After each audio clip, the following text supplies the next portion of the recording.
Good afternoon, good evening, or good morning, everyone. We're glad to have you with us on today's webinar, Lessons Learned Deploying an All Wireless Office with George Stefanick, and he'll be presenting very shortly on this topic.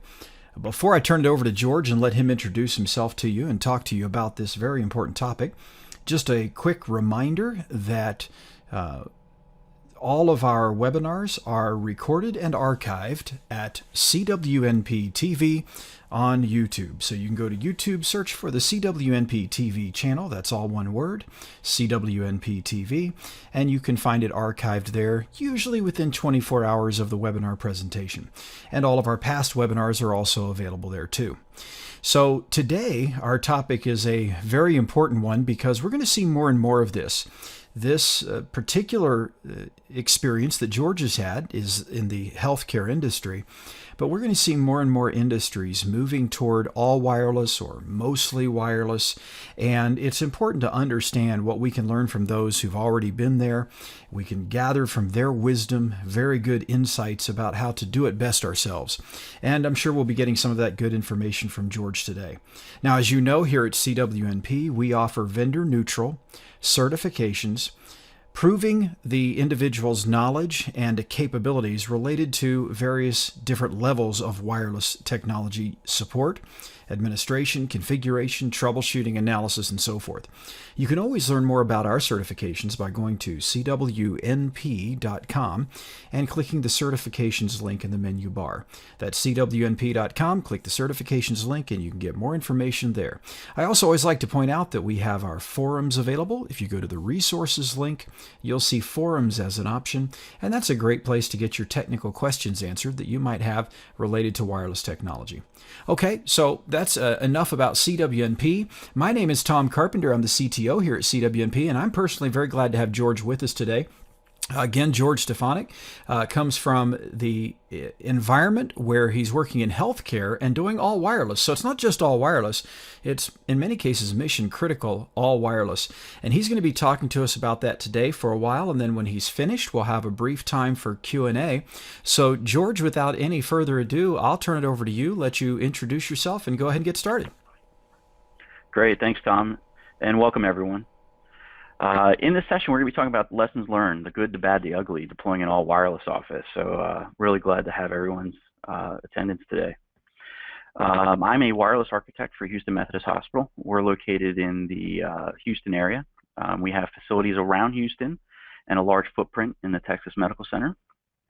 I've been with Houston Methodist just about 8 years. I have a rather talented wireless team.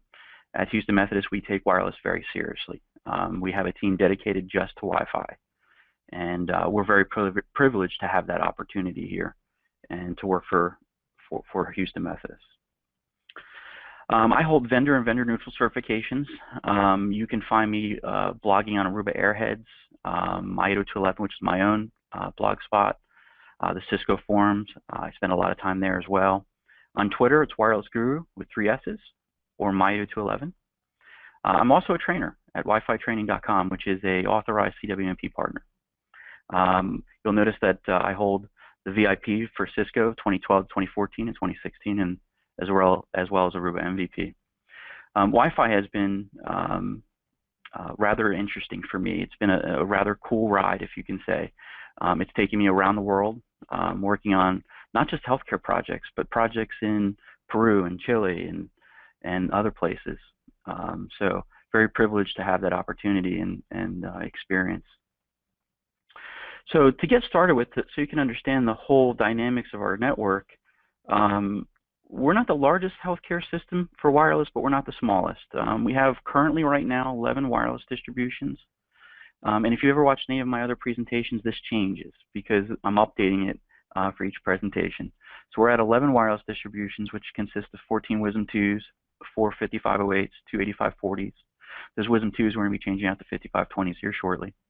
We have 2 5508s for Office Extends. We have a rather large Office Extends deployment for our teleworkers. We have 2 anchors for guests.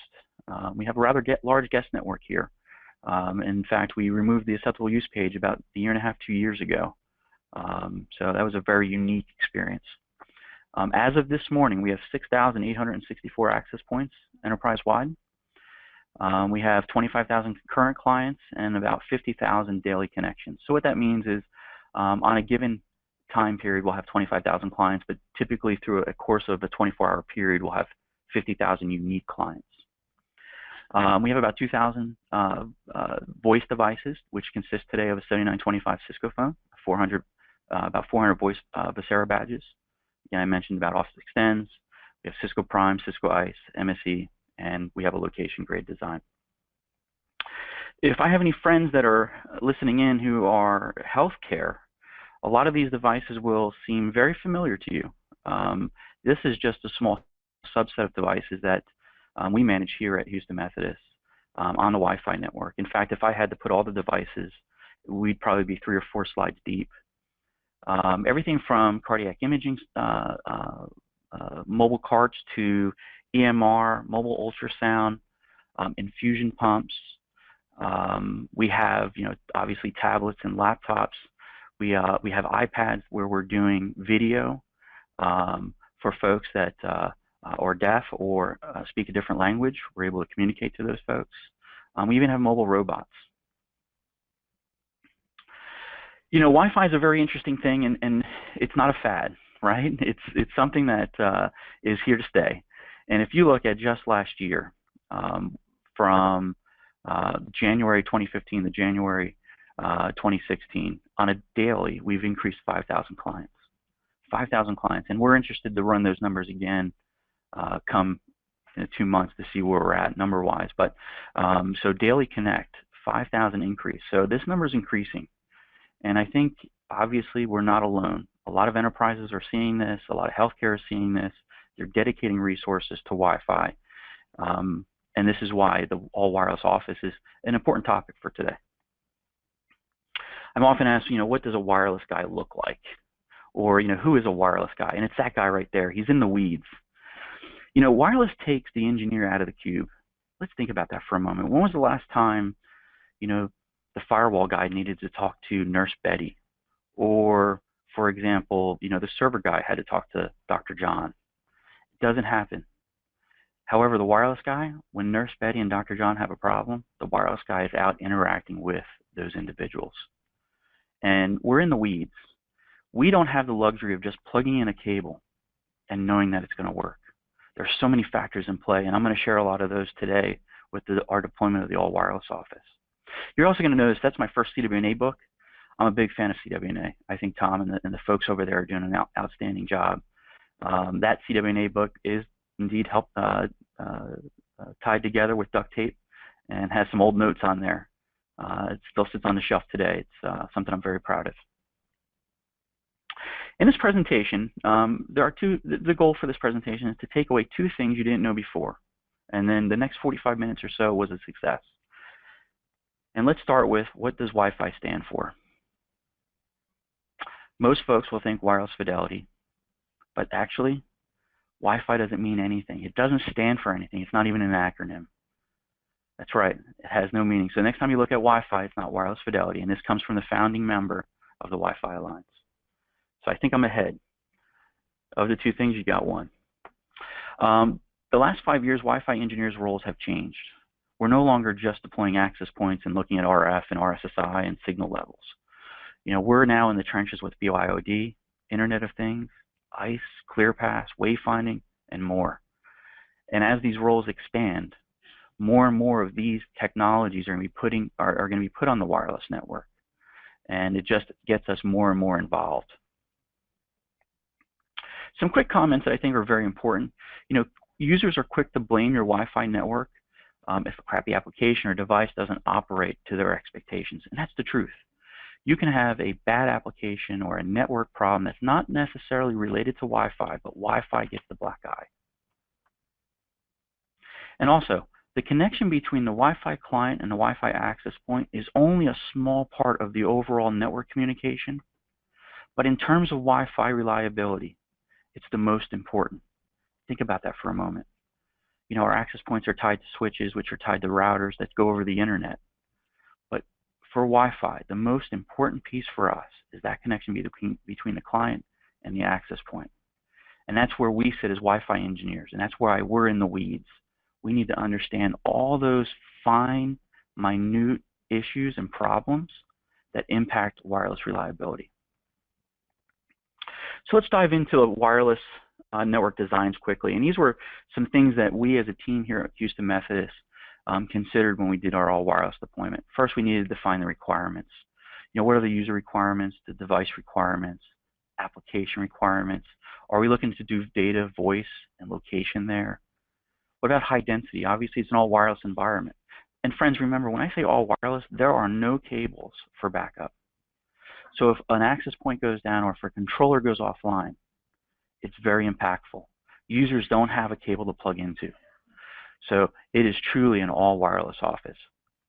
And then we started looking at ultra high density requirements. Were there areas like the conference rooms and the like areas where we needed to maybe pick up some additional access points for channel capacity, and 2.4 and 5 gigahertz requirements? And as the all wireless office grew, what's the future growth requirements for that? So these were some prerequisites, and I'm sure there are more that you have in your mind, but this was a short list that we went through initially to understand if we wanted to deploy an all wireless office. And not to mention, this requirements can also be used for a general deployment. So understanding basic fundamentals, Wi-Fi will get blamed for device and application shortfalls. We kind of covered that. So it's very important to understand that. I put that under basic fundamentals because you have to have thick skin if you're a wireless engineer. There are some days you come in and you get blasted with issues and you have to work through them. So I put that as a basic fundamental. Wi-Fi is a half duplex medium. Obviously 11AC Wave 2 changes some of that, but it's something we need to understand. When designing a Wi-Fi network, anybody could deliver a green map for coverage. Green maps are meaningless. We have to understand all the components that go into designing an RF network. Also, another thing that's very important, our own access points cause most of the interference on today's wireless networks, believe it or not. Channel contention or co-channel interference. So those are things that were very important for us to understand, especially when we're deploying an all wireless office. First, second, and third AP coverage was important, right, for roaming and for location. Roaming on 802.11 and roaming on 802.1x, certainly two different topics of discussion. Roaming on 802.11 is transitioning from access point to access point, where we need to make sure we have optimal cell coverage and overlap. Roaming on 802.1x is when we're using EAP authentication and protocols for security, where we need to make sure that clients are supporting those advanced protocols like opportunistic key caching, 802.11r, or CCCAM. And also basic fundamentals of understanding 2.4 and 5 gigahertz, right? Doing an assessment of the area, understanding, what kind of mitigation we might need on 2.4. And lastly, mitigating neighboring access points.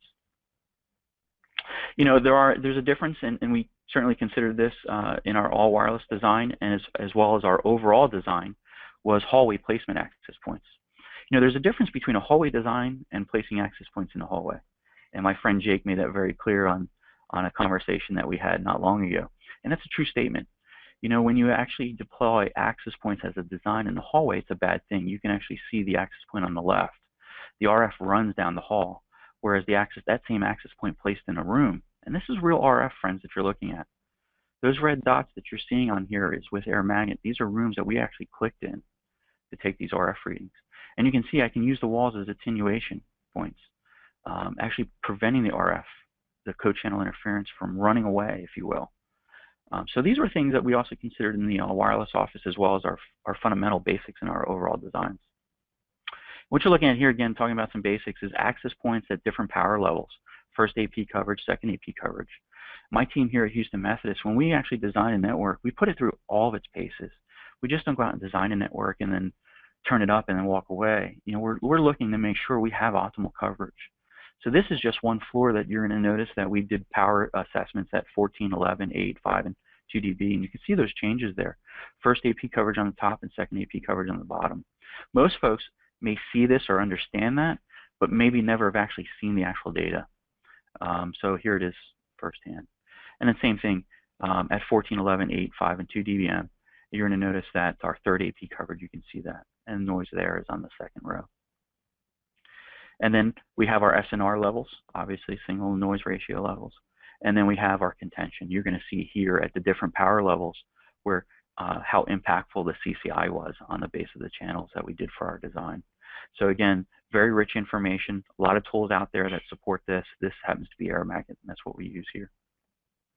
The other thing that we looked at is the newer access points. The 8211AC access points have a transmission power up to 200 milliwatt. That's a lot of power. And what we did is we did some floor-to-floor bleed-through testing. Now, friends, what you're looking at here is an access point that is placed on a floor. The first row of images that you see up on top is the floor below where the access point's at. So at 200 milliwatt, you can see that access point one floor below, off in the top right, how much coverage that's having, that's actually taking. It's a lot of coverage, especially for a floor below. And then if we go 2 floors below, you can actually see what that actual RF looks like. We're still covering 3 offices, voice grade at -65 RSSI, very loud. And again, we did this test at multiple power levels. And again, when we're designing RF, we need to understand how those radios behave, what the transmission power looks like, and the devices that we're using to actually survey with.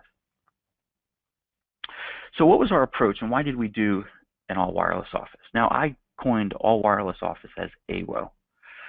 Frankly, it started about 2.5 years ago. We were doing an implementation with Epic, and for our healthcare friends, that's a name that might be familiar with you. Epic is a solution in healthcare, or a system in healthcare, where it does away with a lot of legacy systems. So in healthcare, there are an abundance of legacy systems that do bolt-ons through APIs. Well, Epic comes in and they actually have this one pane of glass, if you will. And part of that Epic implementation, we needed to choose specific team members internally. These are like subject matter experts, the best of the best that we have in very specific areas. We pulled them out of these areas and put them on this Epic team. In the Epic team, we actually rented 2 floors downtown, down from the medical center, and made that home for these folks. And that's where the all wireless got started. It was actually a director level directive. Our director, Armand Stanzel, approached the team and said, hey, what do we think about doing an all wireless office? Now, while we're all excited to say, yeah, let's try it, we're all hesitant as well because we understood the impact that it's going to have, especially on the users, and the amount of time that we were going to have to devote to that. After much consideration and thought, we thought it was in our best interest to do that because of the lessons learned and the lessons that we can later deploy back to the greater enterprise. We would also be able to enhance our troubleshooting skills. Right? We're going to have a petri dish, if you will, to examine wireless on a very finite level in the sense of looking at driver issues, client issues, application issues, especially if we're going to be deploying Epic. Epic is going to be housed in this area, used and tested, so we're going to know if we're going to have any problems with devices or even application, and allowed us to also look and deploy new tools. Now, there is something to mention with the all-wireless office. We did not put printers and conference room phones in the all-wireless office. So there are some cables pulled, and they are to conference room phones and the printers. As far as printers, we can go wireless with those, but there was some conversation. We had some pain in the past with it, so it was something we decided not to do. And conference room phones, just that, right? We wanted to make sure that the conference room phones weren't going to have any problems, and there's not a whole lot of selections when you do wireless conference room phones. But again, remember, outside of that, there are no cables for backup. So let's look at some of the details. You know, the all-wireless office is deployed with Cisco 3700 access points. We have access points in local mode, sniffer mode, and monitor mode, believe it or not. Today, we're at 40 megahertz bonding. Initially, we were at 20. We did standardize on our wireless NICs, and we're going to talk more about that here briefly. But our production SSID is on 5 gigahertz. We have our guest SSID on 2.4. I want you to imagine a 5-story building, and we occupy 2 of those floors. And since we're kind of downtown Houston in the Med Center, we are surrounded by neighboring towers which have Wi-Fi and bleed in. We're currently at 40 access points. We have 2 5508s local to that office. We anchor guests to our main enterprise DMZ. Here's one example of the all-wireless office. You can see it's not the largest, but it's certainly not the smallest.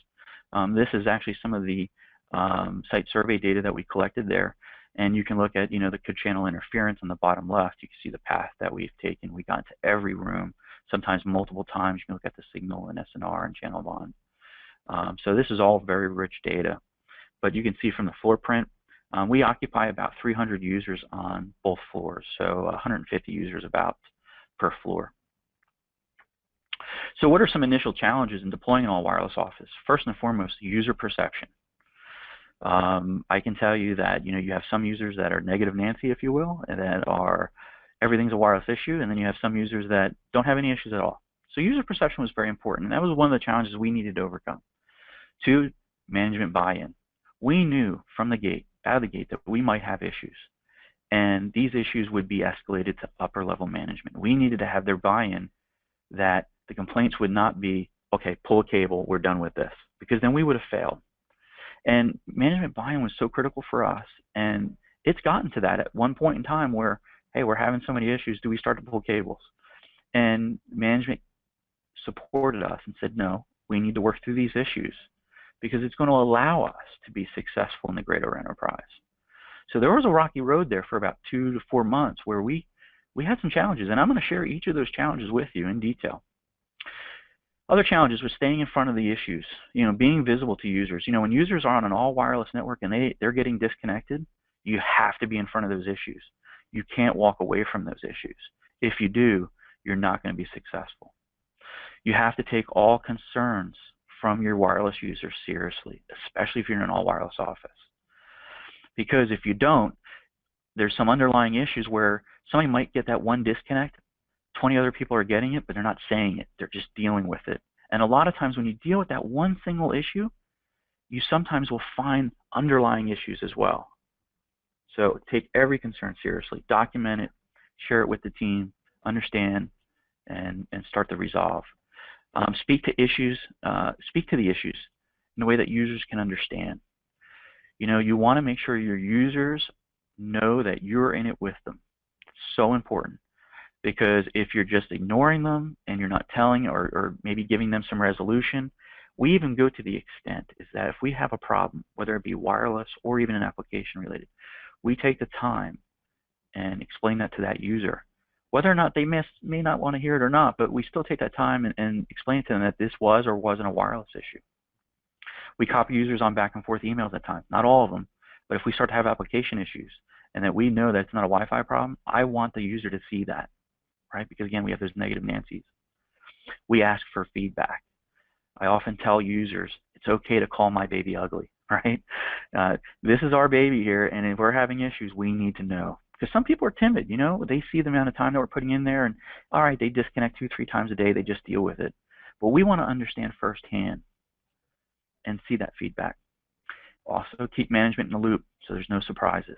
Now, some other challenges we actually had out of the gate. Now, remember, an all-wireless office, we deployed every user has a Cisco 7925 phone, Cisco phone. They have a laptop, they have their own iPads, and they have their own personal devices. One of the initial challenges we had is that when they used the 7925 cradle with the Cisco 7925 phone, we were actually getting intermittent speech. And users immediately said, hey, we have a wireless problem. But if you were to do that same phone call outside the cradle, no issues. So there was an issue actually a Bluetooth issue between the cradle and the phone. Now, when we looked at this, the ticket was open for some time. It never got resolved. So we made a new standard that, hey, don't use the cradle for any conversations. Know that there's an existing issue. We set those expectations. And that issue was intermittent speech, believe it or not.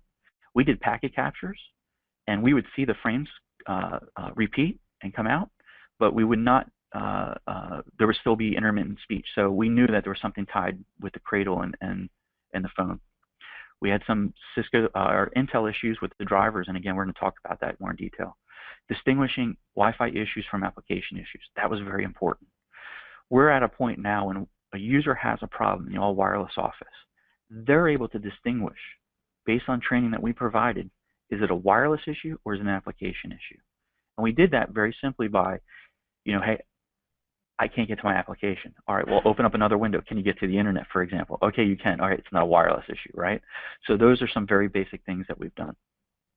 Again, setting user expectations is very important. Other challenges was device and driver testing, and some of that we're going to go into. So again, management buy-in is very important.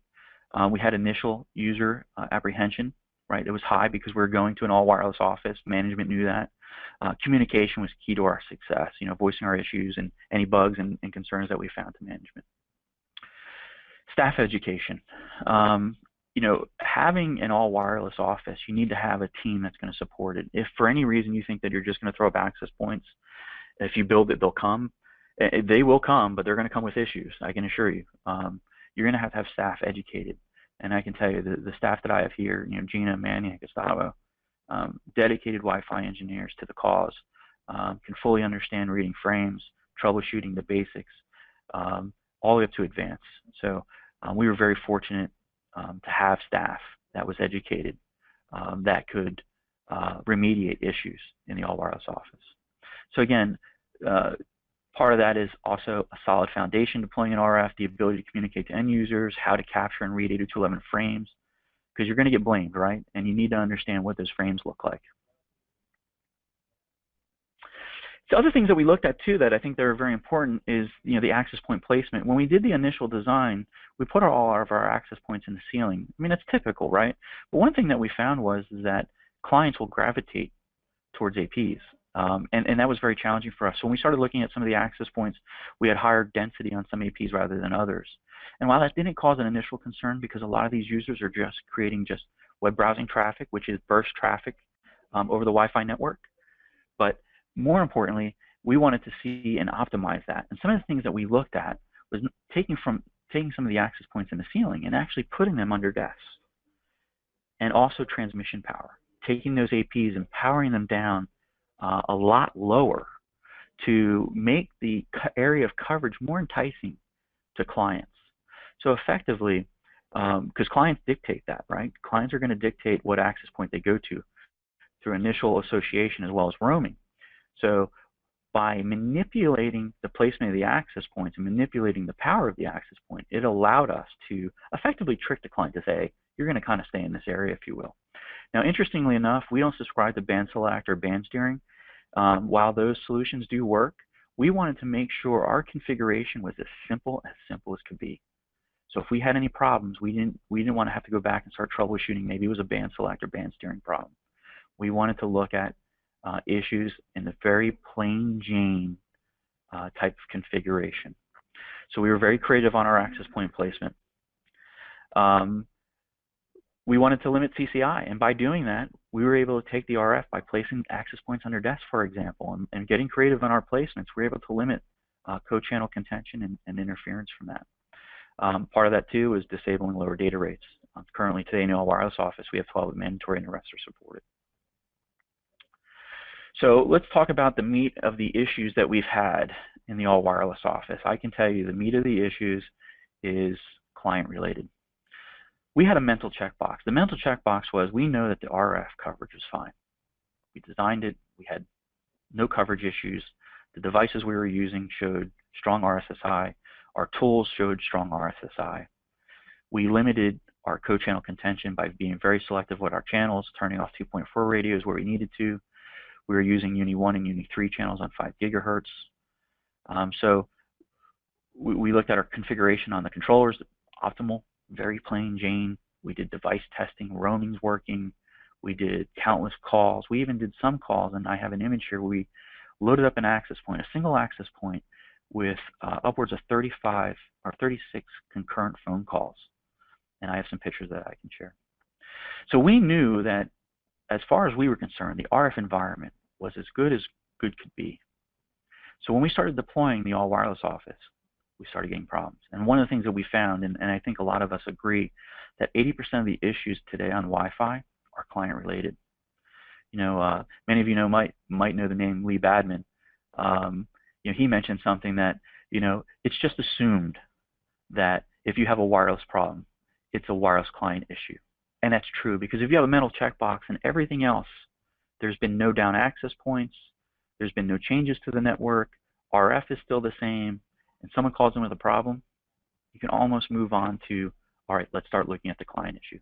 If you don't have that mental checkbox, friends, and you're not sure the RF is solid, you're not sure the configuration is optimal, you will save yourself a ton of time by doing that mental checkbox. Make sure those areas are up to speed, up to snuff, and if you have complaints and there's been no changes to the network, you can almost bet that's a client issue.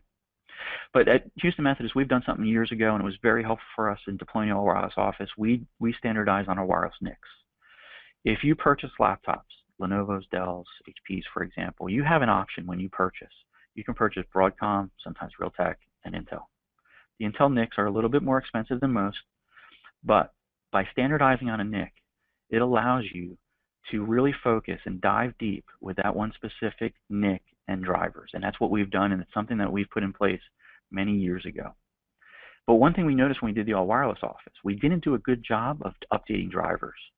Drivers were updated in imaging, and depending on when your device was imaged and depending on what driver we told them to put on it was the driver they got. So one of the things that we realized when folks came over to the all wireless office, they all had different Intel drivers. Since then, it was a lesson learned. Now we're pushing out drivers through GPOs, and it's allowed us to get better control over the entire enterprise that way. So you're going to see we standardize on Intel 7260, 7265, 8260, and now the 8265 is out. While this is an older driver, this is the driver that we currently tested and support and use in the all wireless office. It's 18.20.0.9. There's still a few complaints with it, but I can tell you we have users on this all day, every day, Monday through Friday, and the common theme is that they disconnect maybe once or twice a week for a variety of other reasons. Some of those I can show you. There are some devices like Apples and Surfaces. We can't obviously get the Intel NIC in those devices, so we're dealt those cards, but we do test them. So we go through the same testing process as we did for the Lenovo's, for the Apple device and the Surfaces. We find any issues and set the expectations. And something I want to mention, our relationship with Intel, especially the last few years, has been a tremendous benefit and a large part of our success. You know, they provided us a debug drivers, which I never knew existed, that we were able to collect these drops from users, provide them to Intel, and they were able to quickly come up with a driver fix or a temp driver for us to test. The Intel relationship for us has been a large part of our success, and I want to thank the folks over at Intel, and I don't want to mention any names, but you know who you are, and I really appreciate the support that you've given us. So let's look at some of the Intel issues that we've had, and again, this is not to bash, but I know in speaking and having this session and other events, this is some pain that folks are having, and has since been resolved, especially in later revisions, is the yellow exclamation point. When we went live with the all wireless office, we had some users that were complaining that they were disconnecting 2 to 3 times a day, and we were flabbergasted. I couldn't believe that they were actually doing that. So we actually set one of our engineers in the all wireless office for a duration of a number of weeks to capture this, and we captured the Intel yellow exclamation point. Not only did we catch it, but we caught videos of it. We caught wireless captures of it. We caught wireless captures on the device, Wireshark running on it. And what we found is that Intel has an issue. It's since resolved, but it's the yellow exclamation point. It breaks all layer 3. In the wireless LAN controller, the client will still show and run, but all the application stops. You'll still send and receive multicast frames, but as far as unicast, nothing happens. We caught this on video. We even sent, like I said, the captures over to Intel. So this was the largest issue that we had. So this was our first focus that we needed to get fixed, and we did get that fixed. We got that fixed in the 1820 driver. Believe it or not, this got reintroduced in a later driver. Again, just because it's the latest driver doesn't mean you should be on it. If you find a driver and it works, stick to it. Just because it's the latest and greatest, you know, sometimes you really want to do your measuring cup if it's worth moving to the latest and greatest, unless you test it. But that, my friends, was the largest issue that we had out of the gate with the all wireless office, was the Intel yellow exclamation point. Once that was resolved, users that were having disconnects 2 to 3 times a day were reporting that they're maybe getting a disconnect 1 to 2 a week. The other issue we had was UAPSD. Intel and Cisco have a negotiation issue, as far as I understand, as far as UAPSD is enabled. If you have Intel cards and you're on a Cisco network, and it's just not Cisco, I think there's some other vendors that may be involved in this as well, by default, Intel actually disables UAPSD. And here's the reason why. If you enable it, you're going to look at the throughput. Now, keep in mind, this is the same device, same client, same access point sitting on the desk. One is enabled, one is disabled. Look at the throughput difference, right? So again, we had some configurations in the past that actually had enabled UAPSD enabled. So users saying, hey, the network's slow. Well, I'm going there with my device and everything's fine, right? And while this was another issue that we had. The other issue that we had was the sleep issue at hibernation. And again, that's been since fixed. in the 1820 driver and later drivers. But the issue that we had was that users would walk away from their laptop or close the lid and then go to a meeting, and the wireless NIC would not re-engage. And while that wasn't the biggest issue we had, that was certainly an issue. These three were the biggest issues of all of them. And again, that was later resolved. So if you're listening to this and you're having these issues, certainly look at that 1820 driver that I mentioned, or the later Intel. Grading feedback of the all wireless office is important because perception is king. And I want to give you a real world statistic here with some user feedback. So we talked to 16 random users at 2 points in time in 2014 and 2015. We asked them to grade the wireless network from 1 to 10, 10 being best, 1 being worse. And you can see on the Lenovo Intel driver, 171204, the users rated the network 5s, 3s, 4s. Very, very poor experience. We moved that driver from the 171204. We let it bake in 6 to 8 weeks. We go back to those same users and ask them to grade the network. And friends, keep in mind, this was not a group discussion. This was individual one-on-one. And you can see we've taken these users from 5s, 3s, and 4s to 8s, 9s, and 10s. The only thing that we did was update a driver. Now look on the right-hand side, our Cisco phones. Our Cisco phone reliability at the first time at 2014 and in 2015, still very high, 8s, 9s, and 10s. The only thing we changed was the driver. So keep that in mind. Drivers are very important. That was one of the biggest issues we had in the all wireless office. Now we talked about the mental checkbox. It's about designing the RF correctly. Is configuration optimal? Was there any changes in the network to cause problems? Are there any access points down? Assume the device client is the issue, right? Rounding was key to our success. Initially, when we did our rounding, believe it or not, I wanted to hide because users were having these yellow exclamation points. We didn't have a fix. It was very challenging to hold my head up high and walk through the all wireless office the first few weeks. It was very challenging. And I can tell you right now, we can walk through the all wireless office and we can stop random folks and talk about, hey, how's everything going? And get good solid feedback and positive feedback. But we would, during our rounding, ask users for first-hand accounts, try to reproduce issues, educate the users on issues, distinguish Wi-Fi from network applications. Let me give you 2 examples. Why the all wireless office is going well. We're about 1.5 years into it. I'm doing my rounding. I come up with a user and I ask, hey, how's everything going? Oh, wireless stinks. Well, wait a minute. I just talked to like 10 other people. Everybody's fine. So what's going on? How can I help you? And her problem was, well, I go through my motion in the morning, I get on my applications, I go to lunch, and I come back, and I'm not connected. All right, well, but let's see. You're going to lunch. When you come back, let's gather around. I want to be here and see your experience. And it did. She was having problems. She had all of her applications that were up before lunch. She can't access any of them. So I started poking around, and guess what happened? The guest profile was number 1 on the list. So when the network went to sleep, or when the laptop went to sleep and came up, guess what network it connected to? It connected to the guest network. So it wasn't a wireless issue, it was actually a misconfiguration. Now the other example that I have was the mixed drivers. When we had some problems initially, we had users on different drivers, right? And we needed to resolve that, and we did that with GPO. But here's a lesson learned. So what did we do? We blocked the guest network from all production devices. It was something on our list to do anyway, because we didn't want our production devices on the guest network. But here's another benefit. If I block it, no one can go in and reorder it in such a way that the guest network would have priority over production. So again, another lesson learned.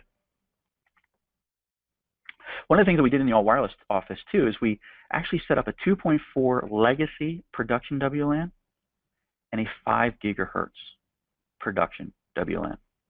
I know people are thinking, why not just take a single WLAN and allow both protocols on it? One thing we learned is that through our device testing, clients make very poor decisions. And if you put a variety of different clients on a table, some will connect to 2.4, some will connect to 5. And we made a very conscious decision, and a lot of that was based on our all wireless experience, the all wireless office experience, was to have a 2.4 legacy production network for our devices that only support 2.4 and 5 gigahertz for our enterprise devices that support 5. And since we're the gateway for a lot of those wireless devices coming in, we already know what devices support 5 and what support 2.4, so we're moving those devices that support 5 over to 5 gigahertz. I have to tell you, when we did this initial push out to our entire enterprise, moving clients from 2.4 to this new WLAN that's 5 gigahertz only, watching thousands of clients connect from 2.4 and then move over to 5 gigahertz, it was really, really a good feeling, because we knew those clients were going to get the better experience, especially since our network was designed for a 5 gigahertz deployment. But in order to do that, it was very important. We needed to understand what we were enabling, right? H11 R, K, and V. Planning was key. Testing was important. We needed to educate the IT staff. That means desktop folks. Hey, you're going to have 2 different WLANs. GPO pushing made this possible. Again, we're wireless engineers, but we had to work so closely with the GPO folks that we know GPO probably as good as they do at this point. Also working with the imaging folks and making sure that we're getting the latest drivers on there in case they don't get their push. And again, it was a good feeling when we pushed those out. Distinguishing Wi-Fi issues from device and application issues, I have to tell you, that was probably one of the bigger things after we discovered all the Wi-Fi issues, the Intel bugs, and we got through most of those. You know, we still had select pockets of folks having problems, and we needed to be experts in the applications, because now they're saying, hey, look, our application's slow. Well, guess what? It's a Wi-Fi problem if they're on Wi-Fi. And we now need to be application experts. And in some cases, we know as wireless, on our wireless team, we know some of these applications better than some of the application folks, specific how they talk. So that was very important for us. And I can tell you, if you're breaking into Wi-Fi, it's just not about installing access points. It's more about understanding that communication. And sometimes in order to defend your network, you need to understand those application implications. We also build bridges in-house to these application experts, right? We want to partner with them because we don't want them to think, hey, everything's a Wi-Fi issue. It was very important for our success at the all wireless office. And having the tools, right? We need to look at application flows. We need to look at over-the-air captures. You know, we deployed, it was still in beta, we deployed the Savius OmniPeak Wi-Fi appliance. We were pulling in packet captures real time from the all wireless office, aggregating all that traffic. We actually did a list of every single user in the all wireless office. We had every single MAC address of that user in a spreadsheet. So when someone said that they were having a problem, I didn't need to call them. I automatically had their MAC information, knew what devices they owned. I can immediately go into the OmniPeak appliance and pull in all the packet captures that we collected. So all I needed was a time reference. Hey, Dr. John had a problem at 5 o'clock on Friday. All right, let me go through all Dr. John's MAC addresses. So, you know, it was very important to understand and rule in or rule out a wireless issue. Some of the things that we do here, and again, the team is dedicated towards, is device testing. And this is just one example of some information. You know, devices hear differently. They're very much like humans, right? They all have different receive sensitivity. And here's some examples of different devices that we've been testing. We're actually looking for that one smart device in healthcare, and I think a lot of healthcare organizations are moving towards that. You know, doctors have so much stuff in their pockets that their jackets have a swagger about them. So we're trying to get rid of the scanner, the pager, some still do carry pagers, the Cisco phone, the personal phone, come up to that one device. I mentioned earlier we do device testing. This was actually in the all wireless office. This is a picture of the concurrent calls. We actually wanted to break the network. Again, that mental checkbox. I didn't want somebody to say, oh, we had too many phone calls going on. Every single one of those phones are connected to a single access point. Each phone's calling each other. And we were doing all types of over-the-air captures and looking on the phones and debugs to see where the breaking point was at. Again, I wanted to have a mental checkbox that when we deployed this, that we weren't going to have any problems. So if I can load it to a breaking point and find out where that breaking point's at, then I have that mental checkbox. Again, talking about devices hearing differently, you know, here's an example of 3 phones on the same access point, same channel, and you're going to see that the 2 ASCOM phones on the end hear the network identically while the ASCOM phone in the middle does not. We're about 9 to 10 dB off. So again, another reason why we do our device testing, and the other reason why we use the lowest common denominator for designing Wi-Fi is because of that very reason. Another important part of the all wireless office that was very important was picking power users. These are users that are going to give us real, truthful information. So very important in picking power users. Because what happens is, as you go through, you have groups of people, they're at the water cooler, they're talking about how many times they get dropped and all the issues they're having. Typically, the power user is someone who wants to be helpful, generally has an IT background that can provide good feedback from an IT perspective, is willing to provide you information at any given time. We've had, I want to say, about 10 to 12 power users at our all wireless office at any given point, and the information provided by them was extremely helpful and allowed us to be successful at the all wireless office. So if you're deploying an all wireless office, keep in mind, you're just not going to deploy access points and walk away. These are just some foundational pieces that you need, and picking power users are one of those. Let's talk about the configuration. We wanted to keep it simple. I don't subscribe to complicated configurations. I like to have a simple configuration as best as possible. So we didn't enable band select and band steering. We disabled session timeout because we didn't want users to get disconnected at 30-minute increments. Initially, we did 20 megahertz channel wise. We're now up to 40. We disabled IE. We locked down RM. We didn't want channels or power changes to interrupt the all wireless office. And I will tell you, friends, that it will. If for some reason, especially if you're in a rather dense area with neighboring access points, you could see power fluctuations and you could see channel moves. And when that happens, these clients will drop. So we wanted to eliminate that. So we locked everything down. And know the impact of what you're enabling. This is so important. You look at these GUIs, there's so many checkboxes that you can subscribe to. And people are, I've actually seen folks say, oh, I want some of this, I want some of that, but not really understanding truly what that impacts. So in deploying the all wireless office, very specific to these WLAN configurations that we did, we kept them very, very simple. We didn't want to add extra layers of complexity. From a management perspective, they always like to hear, well, what's the cost savings, right? And there is a cost savings. And what you're looking at is 3 different bill of materials that we would use for a typical deployment. Believe it or not, this office, if it were a asset of the hospitals, meaning a property that we owned, we would have a very specific bill of material and standard that we would have to follow. And the cost of that would be at $539,000. If we were to take that standard and deviate from that and limit some of the backups, we would be at $347,000. Deploying the all wireless office as is, we were at $136,000.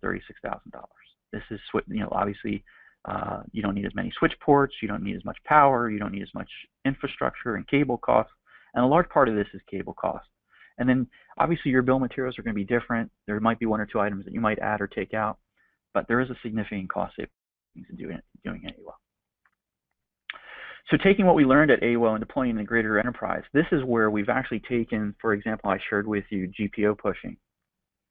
I shared with you the driver fixes that we've done, with the yellow exclamation point, the UAPSD, the sleep mode, those problems. Taking what we learned from an Epic and other application, taking those experiences and putting them into the enterprise. When problems came in, we know where to look because we had that experience. Looking at our deployment, from our all wireless office perspective, we're designing our networks a little bit differently now, right? We're taking advantage of areas where it may not be as optimal to hang an access point, like under a desk, for example, or under a conference room table. Those are things that we're considering now in our larger high density areas. So a lot was learned from deploying all wireless office. So I guess the question is, are you ready to deploy an AWL, right? And here's the short list. Obviously management support, standardizing on your device and clients, come up with a gold config, proper RF design, test your network. Don't let it out live until you test it. Get in front of issues, pick power users, and obviously education. And education goes a long way, especially for wireless engineers. And CWNP is probably, I always tell folks, if you're going to start in wireless, CWNP is the first spot you want to start. And I'm often asked tools. What tools did we use to be successful in the all wireless office? Well, Savius for OmniPeak, NetScout for Air Magnet Wi-Fi Analyzer, and the AirCheck G2, again, very helpful. And the other tool is by Ruckus, SpeedFlex, believe it or not. A lot of our applications are on iPads, and we needed to have an iPad perspective of how the iPad heard the network and what the performance was. So this is actually Zap. So you get the Zap from Ruckus. It's a free tool. You load it on a Windows or a Mac or Linux server, and then you can get the iOS app and then do speed tests from the iOS app to the Zap server. Big fan of that. And Mike Albano, I can't give this guy enough kudos. He spent a lot of time on collecting community data. Folks that would get new devices would send captures to Mike, and Mike would analyze those and put that information for the community as a whole to subscribe to. And I can't thank Mike enough. And a lot of our success, especially just not in the all wireless office, but in our enterprise, is due to this, because we do a lot of research on our devices, and this helps us get a head start. What channels are supported? You know, is Uni 1, Uni 2, and how many streams and whatnot. And I want to thank Mike, and I think the community as a whole thanks Mike. And touching base on the community, I don't think there's a larger community that is as close as the Wi-Fi community is. I mean, we have some staples, folks, mentioning names, Sam Clemens, Blake Croney, the list goes on and on and on. Lee Badman and Mike Albano and Jake Schneider and a lot of folks that contribute a lot of free time and help folks along the way. So if you're new to Wi-Fi, I would certainly check out Twitter and a lot of the blogs that are out there. And lastly but not least, the team. I have to tell you, I have an awesome team here at Houston Methodist. We were recently in the NetScout white paper. There was a case study that was done on how we use NetScout tools. Cisco came in and did a case study on us, as well as a video on our wireless network. And none of this could have been possible if it wasn't for the team and the management here at Houston Methodist. So I'm very, very privileged to have this opportunity and to work with these guys. And that's pretty much all that I have. All right, excellent, George. Some great information there, and we do have a lot of questions that have come in during your presentation, so we'll get to as many of those as we can in the next 8 minutes or so. If you're with us and you're unable to stay around for the Q&A period that's to follow, just know that we're going to be again archiving the entire webinar at the CWNP TV channel on YouTube, so you'll be able to go and grab it there later. Just fast forward to about the 52-minute mark or so, and you should know that that's where the Q&A begins. Okay, so a few questions here, George, that came up. I'll try to get to as many of these as we can. First of all, the question came from Albert saying, are you looking into deploying a full 5G Wi-Fi with dual 5 gigahertz APs and have some strategic APs to cover legacy 2.4 gigahertz? That would increase capacity but still service legacy clients. Is this something that you have considered? Yes. Obviously we're probably talking about Cisco's dual software-defined 5 gigahertz radio. And certainly, yes, we were on the beta for that. We're very encouraged. In fact, our newer design, so we're going through a construction right now of 2 different facilities. And we're considering the software-defined radio 5 gigahertz as that ability to add capacity in areas where we need additional channel capacity. So yes, and I think as wireless engineers, we need to consider all the latest technologies that are coming out. So as far as like the Cisco's are concerned with the software-defined radio, it's available, it works, test it. If it makes sense, deploy it. Okay, excellent. Also, a question came in about the slides from several people, and these are your slides, George, so I'll leave that up to you. If you want to post them online somewhere and then make them available, that would be your call. If so, be glad to. Do you want to let them know where they could go to get those at a later time? Actually, if it's okay with you, Tom, I'll post them on the CWNP forum, one of the posts. Okay, that works well. So we'll make sure that they get up either at the forum, or we'll put up a brief blog summarizing the webinar and attach it to that. But either way, we'll make sure that they're available through CWNP then within the next probably 24 to 48 hours. George, did you run into any problems with the 8260 and aggregated MSDUs? Interestingly enough, we did. I can't go into all the details because I think we'd probably have a long conversation on that. We did, but it wasn't as impactful as the yellow exclamation point. We did run into some problems where we had frame loss and retries, but it wasn't as big as the yellow exclamation point. And that's certainly something of a topic that we could probably start on the forum and start talking about some information. I know the 1820, it was much less with the MSDU issues. Okay. And with that yellow exclamation point, one person's asking, was that specific to a certain brand? We found this on Dell's, Lenovo's, and the common denominator was it being the Intel 7260 and 7265. Okay. And Howard Higgins is asking what the technical details, Mac and Phi related, are behind the yellow exclamation mark issue.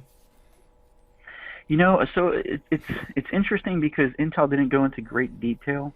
They acknowledged that they had some problems, but I could tell you what we found. When the user hit the yellow exclamation point, we actually had Wireshark running on that user's device. This specific user, for one reason or another, would have this yellow exclamation point 2, 3, 4 times a day. So we designated an engineer just to focus with that user. We got everything ready and primed. We had Wireshark running in the background. We had over-the-air captures. We knew what channel she was on. We knew what access points that she could roam to. We even had video, on the iPhone that we were ready to take. And what we found was that when you would go from an application to application, it just wouldn't send frames down the stack. And if you were to try to ping the device, you would see the frame go out because the MAC address was there, the ARC was there, but there would be no response. But interestingly enough, if there was multicast frames, you would see, the multicast frames coming back and forth. That would last until you would either deauthenticate the client or reboot. I'm sorry, not deauthenticate the client. Deauthentication didn't fix the issue. It was either reboot or disable and re-enable the NIC. Now, again, that's been fixed in later code versions, but that's the experience that we've seen. And maybe perhaps at some point in time we can have another webinar. We can kind of go through some of those packets and kind of talk about lessons learned from that piece. Sure, I think that'd be interesting to a lot. In relation to that, how does your organization update wireless drivers? The suggestion is that they're struggling in their organization getting people to have any kind of global support for driver updates. So what do you do in relation to that? Yeah, that's a great comment, and I know that was a struggle for us as well. We realized, especially, we thought we were doing a good job, right? We're being good stewards of the drivers and making sure imaging has the drivers that we want. We never really paid much attention to, okay, well, we have some of these old drivers, they might have some problems, but you start to realize that you have a bigger community of older drivers out there that have to get updated. So we worked very closely with our server team. It's very interesting at Methodist. We don't build walls. In fact, where I'm sitting, I can reach out to the architect for the network and the architect for the different architects on the server team, literally a few cubes over. So, it was about getting these guys on the same page, letting them know our struggle, sharing with them our pain, and seeing how we can come together. And effectively what we're doing is that we're doing it through GPO pushes. So what we'll do is we actually have a nice little screen that pops up to a user when we do a driver update, for example. Hey, we're going to be updating your driver, save your work, and there's a countdown clock, counts down, and driver gets uninstalled, new driver goes in. There are different applications that can do that as well. You can use third-party applications to push drivers. Okay, excellent. And for those that might not be familiar with Microsoft environments, that's group policy objects through Active Directory, and a good way to centrally push some of this stuff. We have a question, too, from Rasika. He says, what issues did you experience when you enabled 11R, and how do you manage non-11R clients once it's enabled on the wireless LAN? Yeah, another great question. Thanks, Rasika. So when we started the 5 gigahertz WLAN, part of that was that we wanted to make sure that it was future-proof by enabling 802.11r. One thing that we found is that there are devices that don't support 802.11r and still connect fine. Then there are other devices that don't support 802.11r and just refuse to connect. So one thing that we knew when we enabled the 5 gigahertz production WLAN, we took the largest group that we knew that would work and moved them over. And that effectively is the production devices that we hand out to staff, so the laptops and the like, right? So we know those devices because we tested the intel, they would work. So we move those over. And as new devices come in, we're testing those devices to see if they do connect to the network, do packet captures. If they don't, we work with those vendors. Most recently, and I'm going to give kudos to Capsule. Capsule works with, it's a device that is an in-between, if you will, that transmits patient data to the Epic solution. And they would not connect 802.11r. Well, we worked with folks over in Paris for a period of 2 to 3 weeks, and they provided us code that now it connects. So now we're able to move those devices over to the 5 gigahertz WLAN. Again, more channel capacity, cleaner environment. But the 2.4 network is there for those legacy devices. So as new devices are coming on, or as we start to refresh old devices, we're ensuring that they do 5 gigahertz and they support 802.11r. If they don't, our policy today is to leave them on the 2.4. Okay. And then a quick question. Albert asked, when you say lockdown RRM, you mean statically assigning power and channel like a static channel plan. Is that what you're saying? You let RRM do it, but then you lock it down? Great question. A lot of great questions. So in locking down freezing, there are different ways of doing it. Obviously, you do static channel, but or you can go into RRM and freeze it, effectively allowing RRM to settle out and then freeze it. Now, what we've done in here, we've actually done some static channel selections. We let the power do the RRM to do the power, and then we did a freeze. Okay, I think we have time for one more question, so let's address another one from Howard here. How much of the sleep problem that you experienced and you referenced was due to poor algorithms in the clients, and how much was more related to incorrect network configuration? Do you know that? Well, I can tell you that when we brought the driver configure, so Intel provided us a driver, a debug driver. I never knew it existed. If you ever had experience with this, you know it's a massive data gobbler. You load this driver debug driver on your laptop, you're collecting gigs and gigs of data. And each night we would send that over to Intel. Intel took this data and recognized, hey, we do have a sleep issue. So in a driver fix, they provided us a fix for that issue. So we were confident, and are still confident now, that that issue was a driver-related problem, not necessarily a network configuration issue problem. I hope that makes sense. Yeah, okay. And one more question, and then we'll wrap things up because we're just a little bit over. But this is related to Mike Albano's spreadsheet. Person just asked for the link. I think you had it on your slide, didn't you? Can we go back? I do.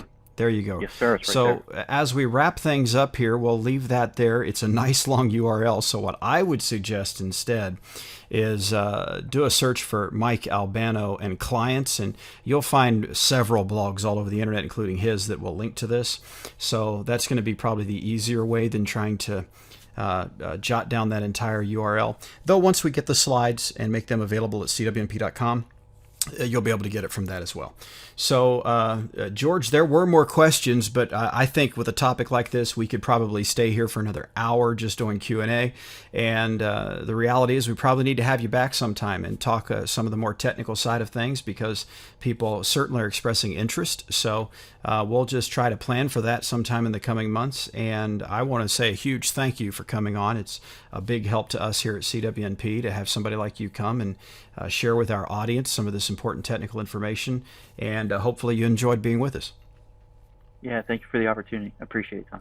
Absolutely. Thanks, George. And thanks, everybody, for joining us today. So we're going to call that a wrap for the webinar so we don't keep you too awfully long. But look forward to coming webinars. Next month, we'll be focusing on what it really takes to become a CWNE. So that'll be the focus of next month's webinar. And then we'll have more coming, of course, in the new year. So thank you all for attending. Happy holidays to everybody. And take care and have a good weekend. Thank you.